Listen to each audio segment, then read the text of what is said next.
Hi everyone, I'm Alec, and welcome to another edition of MASL Midweek, where I break down the past and predict the future for all games in the Major Arena Soccer League. Let's start this episode off by breaking down the games from Week 4. We'll start off in Turlock, where the Turlock Cal Express beat Celeste Sonora by a final score of 6-5.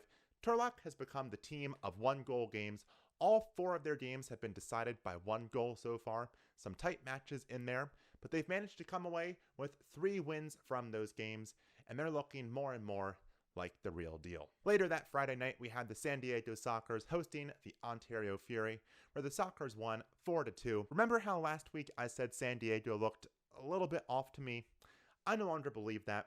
Even though they didn't score any goals in the second half of this game, they were in control the entire time, and they certainly looked like their old selves. Then on Saturday, the Florida Tropics had their home opener, where they defeated the Orlando Seawolves 6-3. This game was closer than I thought it was going to be, and really every time these teams have played so far this year, I've been left wondering if Orlando is better than I thought they were, or if Florida was not as good as I thought they were, and I'm still not really sure which one is right. Later on that night, we had Utica City FC traveling to Baltimore, where they defeated the Blast 7-6 in overtime. To me, this was the best game of last week. I did think that the Blast had some chances to put Utica away earlier on in the game, but they didn't, and we ended up with another classic match between these two squads. After that, the Harrisburg Heat defeated the visiting Rochester Lancers 8-4. Rochester had a great first half in this one, and it looks like they might actually win a game this season. Who knew? Then for our final game on Saturday, the Dallas Sidekicks had their home opener where they lost 10-6 to Flash de Monterrey. The Sidekicks were very competitive through the first 3 quarters of this game, and kind of like Rochester, I now have a lot more optimism for their season.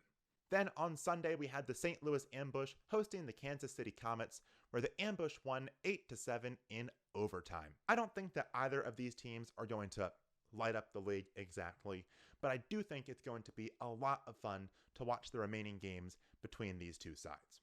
Later on that night, the Tacoma Stars defeated the visiting Ontario Fury 8-5. The Stars looked really good in this game, but it's also worth noting that the Fury started to find their footing in this one, and that should be scary for, well, anyone who has to play them.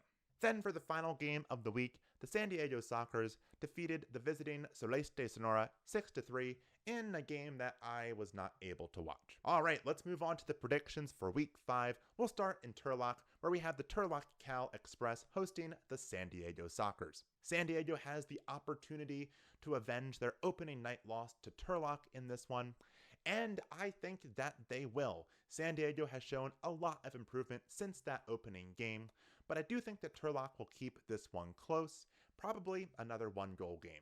Later that night, we have the Ontario Fury hosting the Tacoma Stars. As I mentioned, I think that Ontario started to find their footing on Sunday, and I think that this game on Friday will be where things click into place for them, and they'll get their first win of the season. But I also think that Tacoma will keep things interesting. They've had a really good season so far.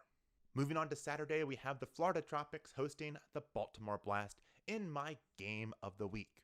Florida comes into this game with an undefeated record.